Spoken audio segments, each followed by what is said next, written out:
बिस्मिल्लाहिर्रहमानिर्रहीम अस्सलामु अलैकुम। उम्मीद करता हूँ आप खैरियत बाफ़िज़ से होंगे।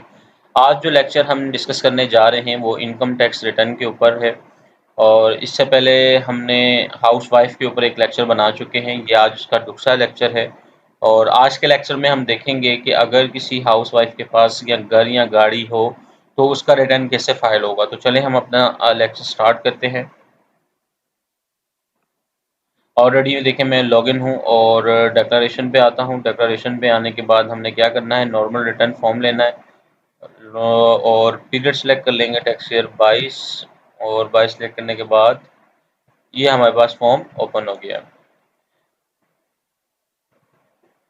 पहले वाले जो हमने पहला लेक्चर देखा था उसमें हमने ये देखा था कि इनकम जो थी वो उसके हस्बैंड की तरफ से आ रही थी।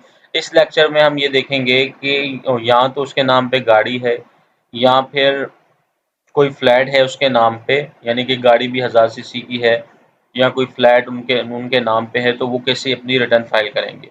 ठीक है, तो इसमें हम डायरेक्ट आते हैं अदर सोर्स के अंदर पे आने के बाद हम क्या लिखते हैं, रिसीट एंड डिडक्शन। अच्छा, रिसीट एंड डिडक्शन में आने का मकसद ये है कि देखें जो स्लैब यूज़ होता है वो 4 लाख से कम 4 लाख से ऊपर 4 लाख से ऊपर इसके ऊपर टैक्स लगता है। तो आप यहाँ आके अगर तकरीबन अपनी इनकम डिक्लेयर कर सकते हैं, ज़ीरो लिखना सही नहीं है, तो कहीं न कहीं से थोड़ी बहुत तो इनकम होगी। तो यहाँ पे आके हम क्या करेंगे कि 3 लाख रुपए हम इनकम लिख लेंगे, ठीक है। अदर रिसीट के अंदर आके हम 3,50,000 तक इनकी इनकम डिक्लेयर कर देंगे। अगर इनके नाम पे गाड़ी या कोई हाउस इनके नाम पे है, ठीक है।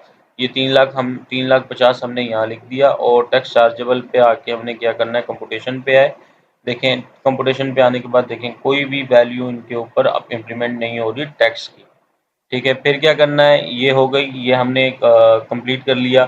फिर उसके ऊपर आगे आपने क्या करना है, एडजस्टेबल टैक्सेस के अंदर आना है। ज़्यादातर हाउसवाइफ के ऊपर जो टैक्स डिडक्ट हो रहे होते हैं, जो इनके टैक्स डिडक्शंस होती हैं वो कैश विड्रॉवल पे हो सकती हैं, सेंट्रल बैंकिंग ट्रांजैक्शन पे हो सकती हैं और अगर गाड़ी है, मोटर व्हीकल है तो उसके ऊपर हो सकती हैं।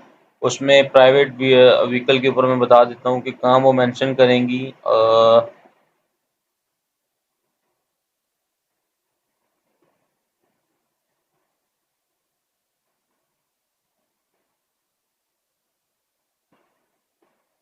ये देखें सेक्शन 200 प्राइवेट व्हीकल अगर टैक्स है, कोई गाड़ी इनके नाम पे है और उसके ऊपर ये यानी कि साल का टैक्स जमा होता है।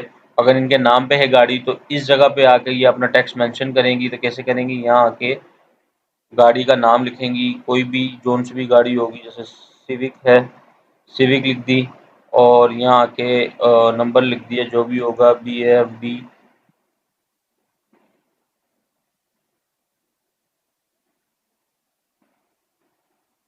ये आ गया, यहाँ टैक्सेबल अमाउंट होगी चालान, यानी कि जब हम जमा करवाते हैं तो वो देते हैं साथ।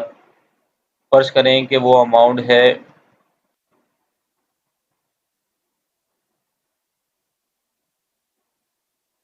उसका टैक्स बन गया 2000 रुपये। मैं यानी कि आपको बता रहा हूँ चालान के ऊपर मेंशन होता है टैक्स, ये इसने कैलकुलेट कर लिया। इसी तरह जैसे प्राइवेट गाड़ी का हो गया टैक्स और सेल फ़ोन है, सेल फ़ोन पे लाजमी अगर सिम इनके नाम पे है तो उसके ऊपर टैक्स डिडक्ट हो रहा होगा तो वो इधर मेंशन कर देंगे।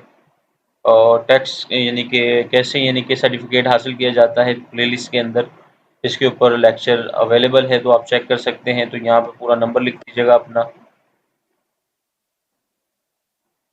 फर्ज करें कि ये था और इसके ऊपर हमारा टैक्स कट गया 300, सही है।